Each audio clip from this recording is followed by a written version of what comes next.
What are the 5 biggest issues facing blacks in America? Here's my list.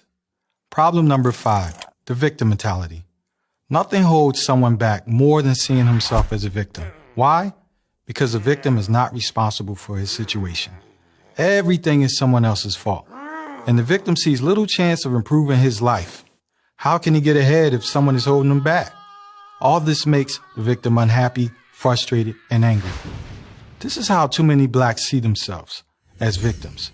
So much so that their victim status becomes their primary identity and their ruling ideology. I call it victimology. Unfortunately, many black churches preach this victimology.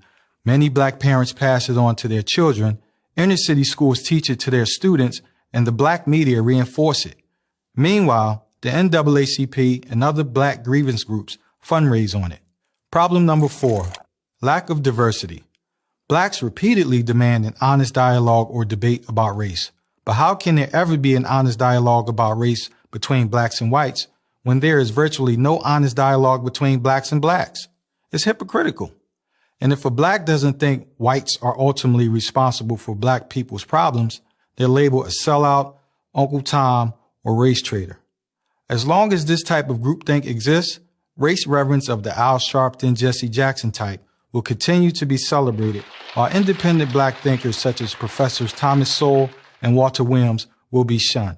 The honest race dialogue and debate that first has to happen is not between blacks and whites, but between blacks and blacks. We demand diversity from others, but need to practice it ourselves where it really matters, in thought, opinion, and even political affiliation. Problem number 3, urban terrorism. As just about everyone knows, but too few talk about publicly, in majority black cities, violent black-on-black crime is rampant. A Department of Justice study from 1980 through 2008 revealed that blacks accounted for almost half of the nation's homicide victims, 47.4%, and more than half of the offenders, 52.4%, all while being 13% of America's population. The Tuskegee Institute conducted a study of all known lynchings of blacks that occurred between 1882 through 1968. During this 86-year span, which is essentially the post-Civil War era up to the Civil Rights era, 3,446 blacks were reportedly lynched. Presently, black-on-black murder eclipses the number of blacks lynched over the course of 80 years, roughly every 6 months. Unbelievably, the culpability for this disproportionate amount of mayhem actually lies with a menacing 2 to 3% minority within the black populace.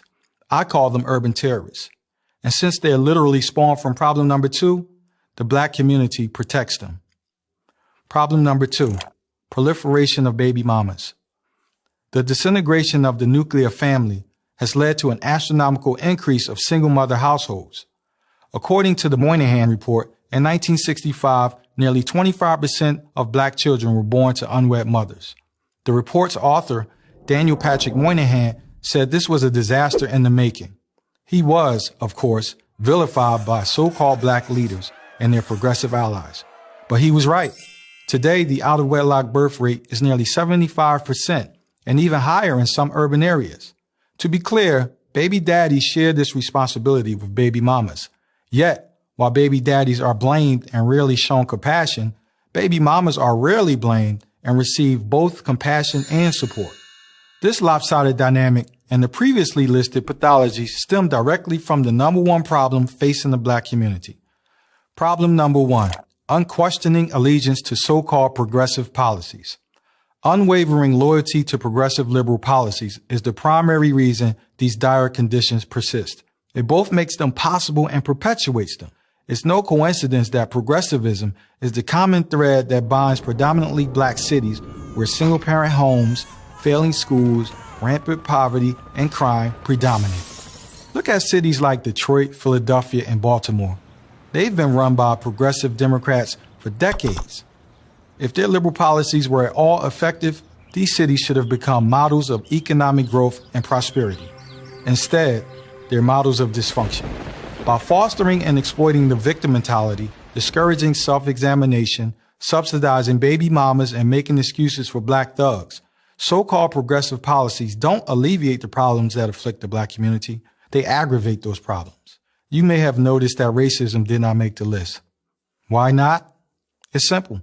There will be no solution to the problems afflicting Black America until more Blacks recognize that the issues plaguing our community are ultimately self-inflicted.